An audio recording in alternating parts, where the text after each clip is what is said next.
Evangelho de Mateus, capítulo de número 7, versículo de número 24 a 27.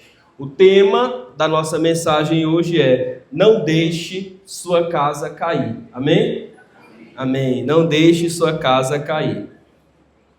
Mateus, capítulo de número 7, versículo de número 24 ao 27.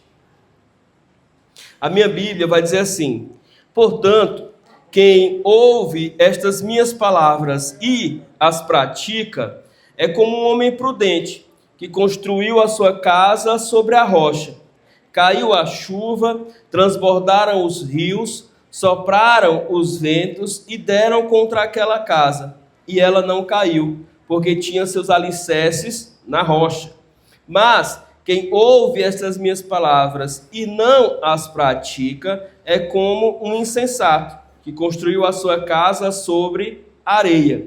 Caiu a chuva, transbordaram os rios, sopraram os ventos e deram contra aquela casa, e ela caiu, e foi grande a sua queda. Amém?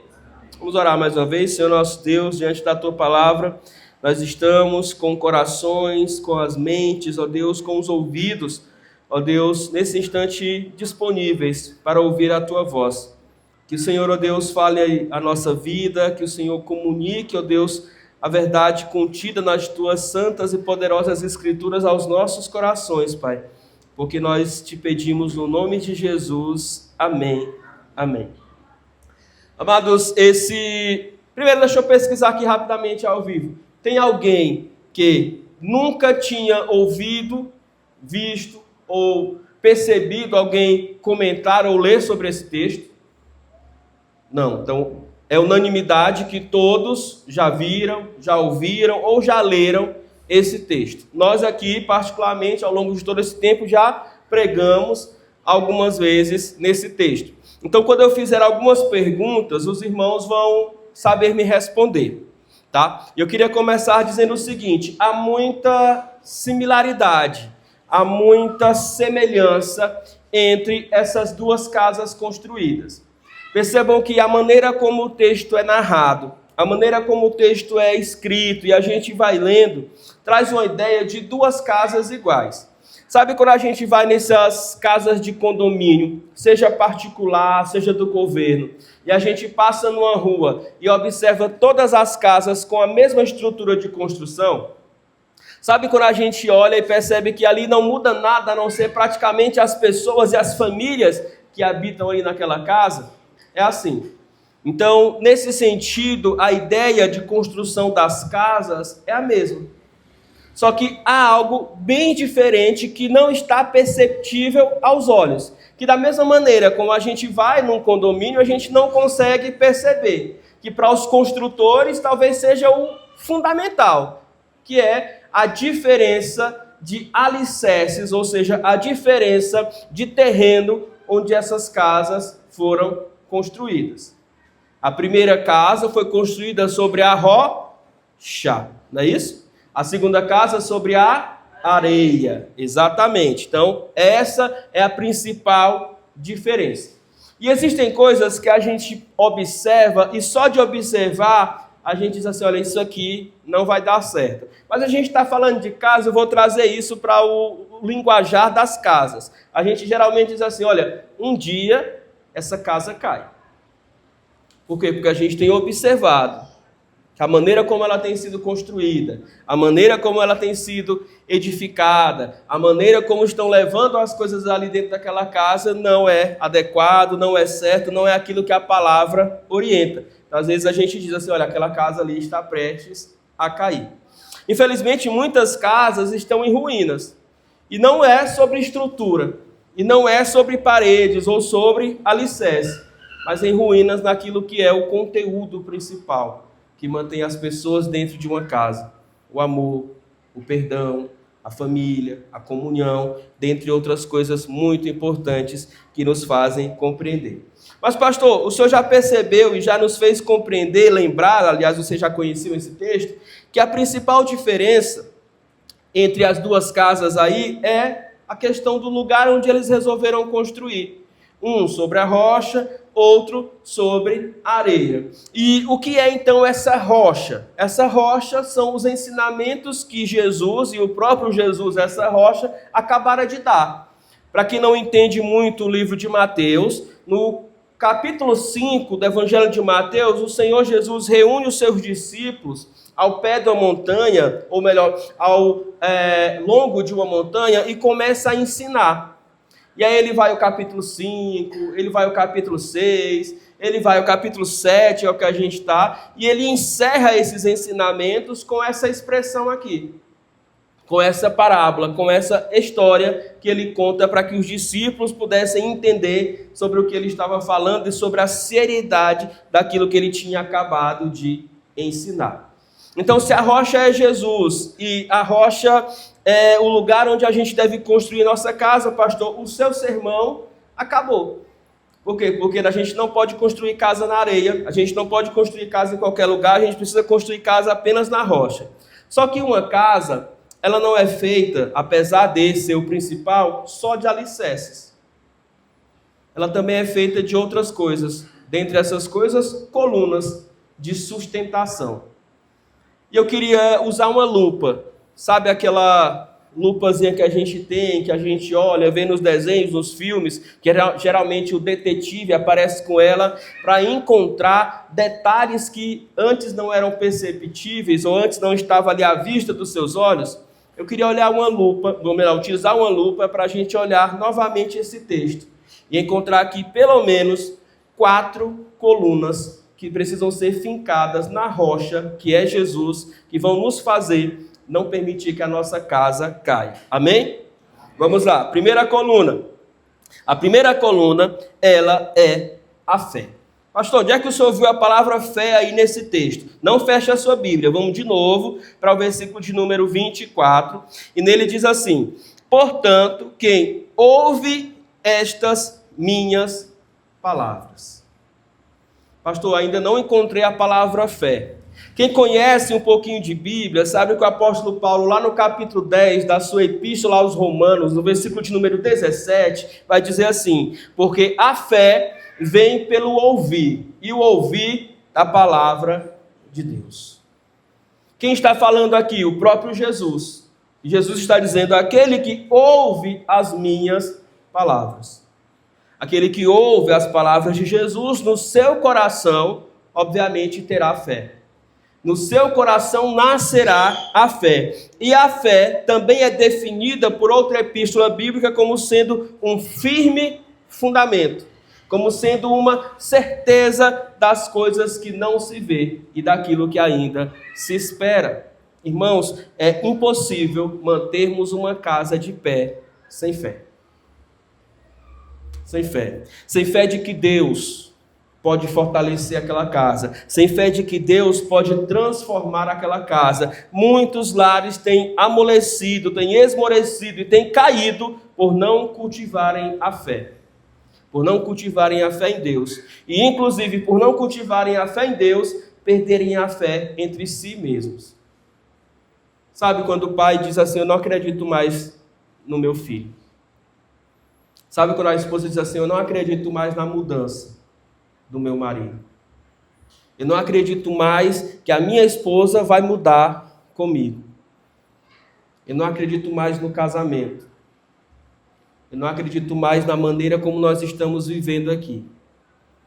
E quando essas coisas são ditas, ou são sentidas às vezes e guardadas internamente, nós manifestamos uma falta de fé que nos faz pensar em desistir, em jogar tudo para o alto ou abandonar essa casa. Mas quem ouve as palavras de Jesus é alimentado até o ponto de ter fé. E a fé em Deus precisa provocar em nós uma onda de fé nas pessoas ao nosso redor. E isso é muito difícil, porque não é baseado em circunstâncias. Porque são justamente as circunstâncias que nos fazem perder a fé. Sabe, muitas vezes aquele marido que nunca muda, aquela esposa que nunca dá o braço a torcer, aquele filho que nunca obedece, que nos faz perder a fé. Mas Jesus nos convida a olhar por cima disso, para além disso, acima de tudo isso, e acreditar num Deus que a gente acabou de cantar, tem poder para salvar. Amém? Amém. Tem poder para curar ansiedade, depressão ou qualquer outra coisa. Tem poder para transformar. Tem poder para mudar vidas. Irmão, se perdermos a fé, nós abrimos mão do grande poder de Deus para agir na nossa vida e para transformar as circunstâncias ao nosso redor. Deus transforma corações pela fé, Deus transforma a vida e Deus deve nos fazer olhar com esperança para os nossos familiares, crendo que eles ainda podem não ser, mas um dia, em nome de Jesus, serão mudados pelo próprio Deus para a sua glória. A primeira coluna de sustentação que deve manter-se sempre de pé em nossos corações, para que os nossos lares não caiam, deve ser a fé. É ela que nos faz olhar para Deus, recorrer a Deus, pedir ajuda a Deus e esperar com paciência e fé que Ele agirá no tempo dele, conforme o seu querer. O que Deus está dizendo para você hoje: não perca a fé. Não perca a fé em mim. E não perca que eu tenho poder para mudar o coração de pessoas que você já tem pensado em desistir, pensado em abandonar, pensado em deixar de lado. E talvez você mesmo tenha sido essa pessoa que pensou: eu já não tenho mais jeito, já não tenho mais como mudar. O Senhor já não tem transformado e falado ao meu coração. Tenha fé, pois o Senhor pode e vai transformar a sua vida quando você depositar a sua fé inteiramente na pessoa dele. A segunda coluna que eu vejo aqui, de alicerce fincada na rocha, que precisa ser um sustentáculo para a nossa casa, para o nosso lar, para as nossas famílias, é a sabedoria. Eu não sei se na Bíblia de vocês tem título, mas na minha Bíblia há uns subtítulos antes das leituras. Isso foi acrescentado de acordo com o texto. E na minha tem assim: o prudente e o insensato. E há essa própria descrição no versículo. No versículo 24 diz assim: portanto, quem ouve as minhas palavras e as pratica é como um homem prudente. Já no versículo 26 diz assim: mas quem ouve essas minhas palavras e não as pratica é como um homem insensato. E aqui a gente consegue enxergar a segunda coluna. A segunda coluna que pode, fincada na rocha que é Jesus e na palavra de Deus, nos ajudar a manter a nossa casa de pé, é a coluna da sabedoria. Porque o homem prudente vai ser aqui o sinônimo de um homem sábio, de uma pessoa sábia. A sabedoria foi o diferencial entre esses dois homens. Porque ambos chegaram para construir a casa, mas só um foi sábio. Só um analisou o terreno. Só um analisou como seria feita aquela construção. Pensou um pouquinho e até pode ter ponderado: eu posso ter mais trabalho, eu posso gastar mais recursos, eu posso gastar mais do meu suor, mas eu terei algo mais certo se fizer a construção dessa casa na rocha. A nossa família, irmãos, precisa de sabedoria. E de sabedoria em todas as decisões que forem tomar. Pela manhã eu mencionei o perigo de agirmos de forma sanguínea, de forma impulsionada ali rapidamente, sem pensarmos, às vezes até influenciado pelo desejo pecaminoso. E o quanto isso traz consequências para a nossa vida. Já não, quem age sábio faz com que a sua vida e a vida dos seus ao seu redor seja cada vez melhor. Seja cada vez mais abundante, seja cada vez mais feliz, cada vez mais pacífica, e isso para a glória do Senhor. Um dos motivos pelos quais famílias têm ruído é porque tem faltado a sabedoria de Deus no meio delas. Pastor, e que sabedoria é essa? É uma inteligência sobrenatural? É o saber dos conhecimentos de tudo? Não. Porque essa sabedoria, por incrível que pareça, não falta. Irmãos, pare para refletir um pouquinho em relação às gerações anteriores da sua família. E o nível de conhecimento a que eles tinham acesso. Irmãos, os irmãos sabem, eu sou de uma cidade pequena no interiorzinho do Maranhão, ali na região, né, do leste do Maranhão. E para nós, na nossa cidade, quando alguém atingia uma graduação, era motivo de comemoração. Sabe? Mas não era uma questão de formatura, como faz hoje, que parece que as pessoas não dão nem tanto valor. Era algo grandioso. Os pais se orgulhavam, a cidade inteira ficava sabendo, olha, fulano de tal agora é doutor, é advogado, é dentista, é isso, é aquilo outro. Porque era extremamente difícil o acesso à informação, ao estudo.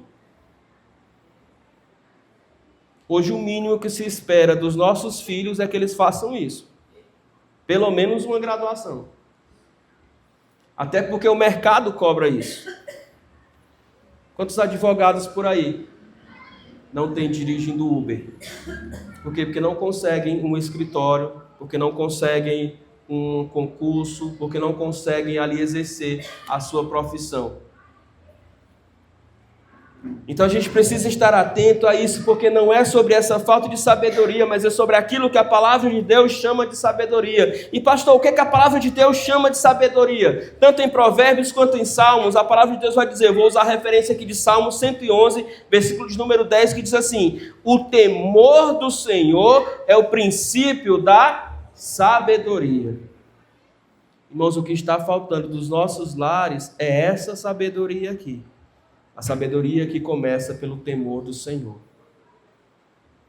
Porque se nós não tememos ao Senhor, irmãos, nós não vamos temer mais ninguém na face dessa terra.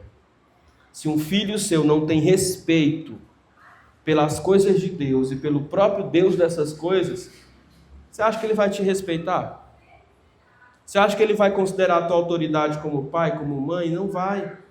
Se o teu marido não tem temor pelo Senhor no coração, você acha que ele vai se manter fiel quando alguma proposta chegar diante dele? Não vai. É preciso ter o temor do Senhor nos nossos corações para que a partir daí os nossos lares sejam construídos com decisões sábias. Quando as pessoas não respeitam nem a Deus, não conseguem também respeitar aos seus familiares. Precisamos alicerçar na rocha que é Jesus o temor do Senhor e a sabedoria que ela constrói nos nossos corações para a glória desse próprio Deus. Então nós temos uma rocha, que é a mesma para todos, Jesus, a sua palavra, os seus ensinos. E nós já fincamos duas colunas, uma coluna de fé e uma coluna de sabedoria. Mas a terceira coluna que Jesus nos mostra aqui, ainda nessa história, é a coluna da obediência. Olhe comigo, por favor, para o versículo 24. Jesus diz assim, portanto, quem ouve estas minhas palavras e as pratica, é como um homem prudente. Já olha a diferença no versículo 26. Mas quem ouve essas minhas palavras e não as pratica. Irmãos, há muita diferença entre ouvir as palavras e praticar, e ouvir as palavras e não praticar. Isso se chama obediência. Isso se chama servir e obedecer a Deus. Sabe, às vezes a nossa família ela está ouvindo as palavras. Ela está ouvindo os ensinamentos de Jesus. Ela está ouvindo as palavras de Jesus, mas não está se empenhando em praticar. Ela está desenvolvendo uma religião. Ela está desenvolvendo uma religiosidade. Ela está desenvolvendo às vezes uns costumes, mas não está empenhada em seguir, em obedecer aquilo que Jesus tem para dizer. Ontem ali na reunião dos homens eu dizia para eles ao final da nossa reunião que a gente precisa olhar para a palavra de Deus como sendo palavra de Deus e precisa até mesmo, se for o caso, obedecê-la como uma espécie de desafio. Como assim, pastor? Obedecê-la e conferir com Deus se Ele vai realmente cumprir todas as promessas.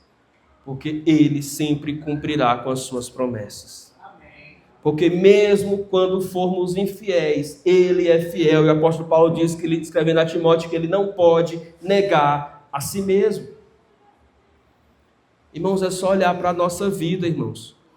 É só olhar para como Deus é bom para conosco. É só olhar para o cuidado de Deus. para a saúde que Deus nos dá todos os dias, para as bênçãos que Deus nos permite alcançar e receber da parte do Senhor. E isso é fruto dessa fidelidade do Senhor. Não é fruto 100% da nossa obediência, porque quem é aqui que é 100% obediente? Não é porque eu estou aqui na frente com o microfone na mão que os irmãos vão pensar que eu sou, que eu não quero que ninguém tenha essa ilusão. Eu luto para ser, comigo mesmo. Eu quero ser, é o meu maior desejo. Mas eu também sei dos meus pecados, das minhas falhas e no que preciso melhorar a cada dia. E assim é com cada um de nós. Então precisa ser o tempo inteiro reconhecendo e mudando o que a gente vai avançar, que a gente vai crescer, que a gente vai obedecer e, sobretudo, que a gente vai praticar as palavras. Para quê? Para que sejamos os prudentes, não os insensatos. Não os sem prudência, os sem sabedoria. Nós estamos falando de família nesse mês. Não adianta a gente ir muito longe, porque todos dentro de casa se conhecem. E cada um sabe apontar até com certa facilidade aonde o outro precisa melhorar. Cada um sabe. Faz uma reunião na sua casa lá, um momento lá. Só não partam para agressão, fica só na conversa. Diz assim, olha, o que é que eu preciso melhorar? Mas prepara o coração e os ouvidos.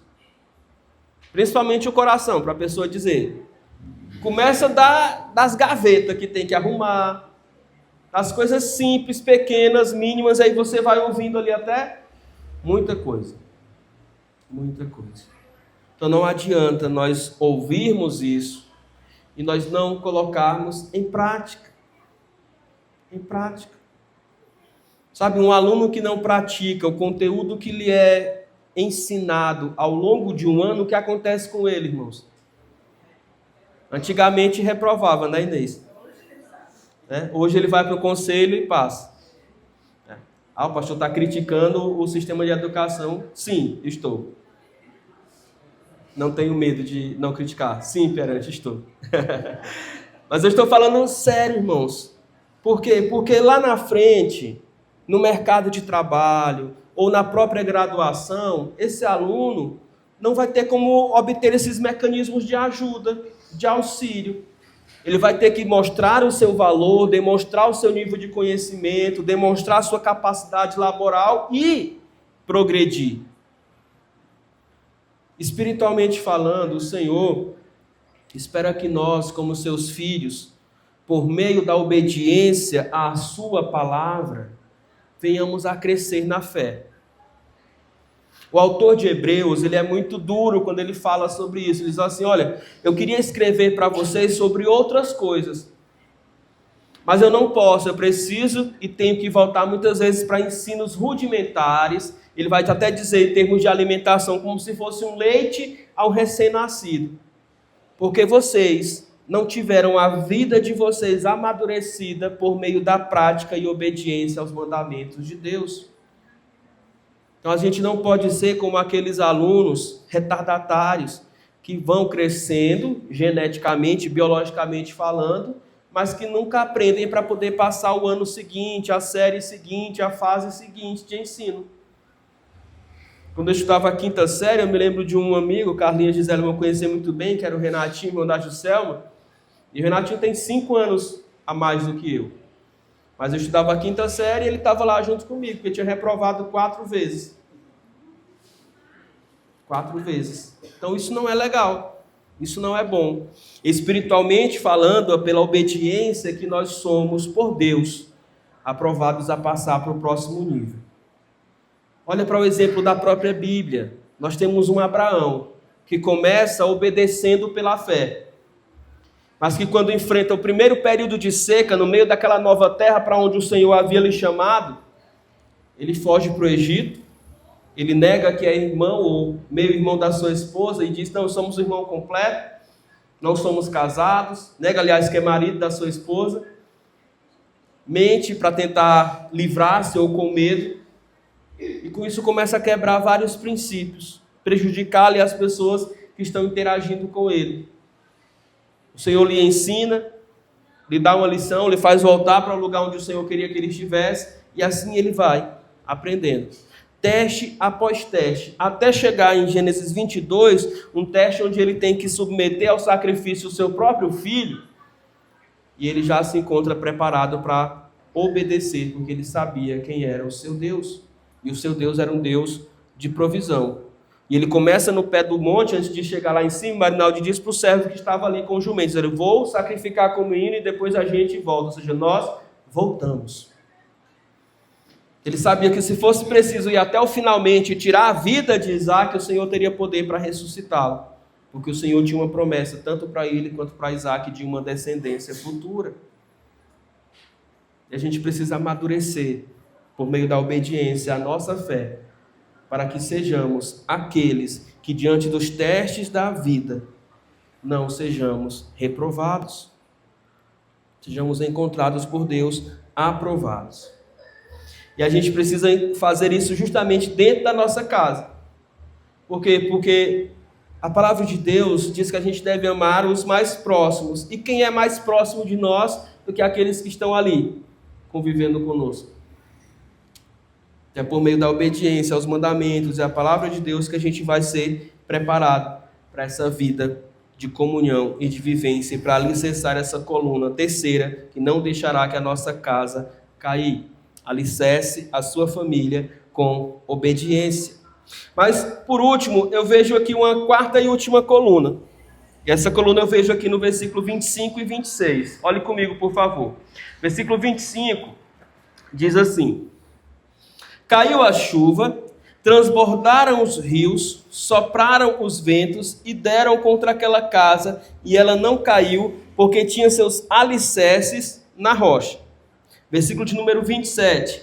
Caiu a chuva, transbordaram os rios, sopraram os ventos e deram contra aquela casa, e ela caiu, e foi grande a sua queda. Pastor, o que o senhor está vendo de coluna aí? Eu vejo uma coluna aqui que se chama perseverança. Amém? Amém. Perseverança. Sabe, irmãos, porque as duas casas passaram pela mesma tempestade. As duas casas enfrentaram provavelmente as águas do mesmo rio que transbordou. As duas casas enfrentaram os mesmos ventos, a mesma enxurrada. Mas só uma delas se manteve de pé, porque estava firmada na rocha, e também porque quem estava naquela casa perseverou. A perseverança é isso. É saber lidar com momentos difíceis, temporais e outras lutas, alicerçados em Cristo, sabendo que com Ele nós somos mais do que vencedores. 1 Coríntios, capítulo de número 13, versículo 7, diz assim: o amor tudo suporta. 1 Coríntios, capítulo de número 13, versículo 7, diz assim: o amor tudo suporta. Será que de fato a gente tem a preparação para viver na prática um versículo como esse? Ou quando prepara aquele vento forte e grosso no horizonte, a gente já está com as malas arrumadas para sair de dentro de casa? Porque às vezes tem gente que infelizmente é assim. Não espera nem a tempestade chegar. Irmãos, ninguém é insano ao ponto de estar chovendo, ou seja, caindo água do céu, e sair com a mala de dentro de casa. E por que quando a gente está enfrentando problemas, a gente quer sair? A gente quer fugir e acha que aquilo é uma atitude até heróica. E não é. E não é. Pois é a perseverança que vai nos ajudar a saber que depois da chuva o que vem? Depois da chuva vem a bonança. Amém? Amém. Se você for perseverante para saber suportar os trovões, as tempestades, as goteiras, a água que entra por debaixo da porta, a sujeira que muitas vezes ela carrega consigo e deixa a nossa casa imunda, as adversidades, os temporais, as coisas que revelam o que ali tem de problema, você verá a bonança. você verá o tempo bom, você verá a ação de Deus te ajudando em cada um desses momentos. Nós precisamos alicerçar a nossa casa com mais perseveranças. Nós precisamos entender que não podemos desistir do marido, desistir da esposa, desistir do filho, desistir da filha, desistir de ninguém. Porque é uma coluna relacionando-se com a outra. Nós começamos falando de fé, depois de sabedoria, depois de obediência e agora por último de perseverança. E todas essas colunas alicerçadas em quem? Em Cristo, que é a rocha. O tema da mensagem: não deixe a sua casa cair. Seja alguém que levante essas colunas na sua casa. Seja alguém de fé, seja alguém de sabedoria, seja alguém de obediência, seja alguém que age sempre com perseverança. Aguente firme, saiba que no Senhor nós podemos suportar todas as coisas. Não é isso que Paulo nos diz em Filipenses 4,13?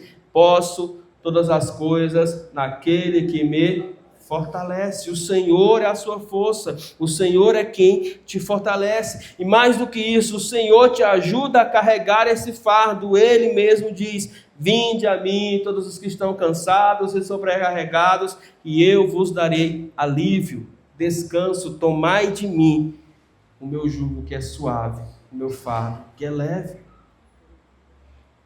Seja essa coluna de fé, seja essa coluna de sabedoria, de obediência, de perseverança, e contemple as mudanças que só Deus pode fazer na sua casa.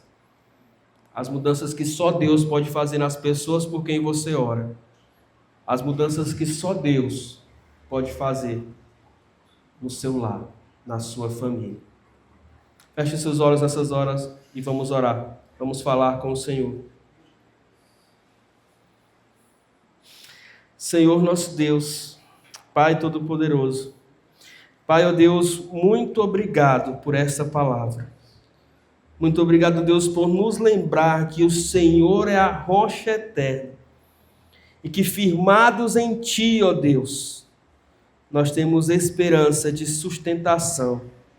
Nós temos, ó Deus, certeza de uma vida firmada segundo a Tua vontade, segundo a Tua palavra. Ajuda-nos, ó Deus, a mantermos-nos fiéis, a mantermos, ó Deus, obedientes, a mantermos, ó Deus, sábios e perseverantes, porque é assim que o Senhor, ó Deus, espera que nós, o Teu povo, os Teus filhos, possamos agir, ó Deus, para o louvor da Tua glória. Pai, eu quero interceder, ó Deus, por todas aquelas famílias, lares aqui representados. Eu sei que existem pessoas dentro das nossas casas, nos nossos corações, ó Deus, que não Te servem como nós Te servimos. Que muitas vezes não experimentaram essa mudança, essa transformação pela fé, que só o Senhor pode operar, ó Deus. A nossa oração é para que o Senhor permita que isso ocorra. E que essa transformação seja real, seja sincera, seja verdadeira para a Tua glória e louvor do Teu nome. Pai, que haja salvação nas nossas casas, que haja transformação nos nossos lares, mas que haja também perdão, comunhão, amor, fé, obediência, sabedoria, perseverança, Deus. Ajuda-nos no nome de Jesus. Eu oro e Te agradeço. Amém. Amém. Os irmãos podem orar. Nós estamos falando sobre família e um grande passo para mudar a nossa família é tomar uma decisão de fé ao lado de Jesus Cristo. É entregar a nossa vida ao Senhor e dizer assim: eu quero experimentar essa transformação e essa mudança, essa salvação que o Senhor Jesus tem para te dar. E se esse é o seu caso, você quer firmar essa decisão nessa noite, eu te convido a levantar uma de suas mãos. Nós queremos orar por você. Nós queremos dizer: seja bem-vindo à família de Deus. Nós cantamos um louvor que Deus é poderoso para tirar de nós a ansiedade, a depressão, a preocupação, os vícios e qualquer outra coisa.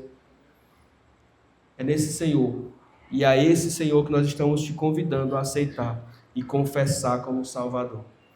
Se esse é o seu caso, levante uma de suas mãos, nós queremos orar por você.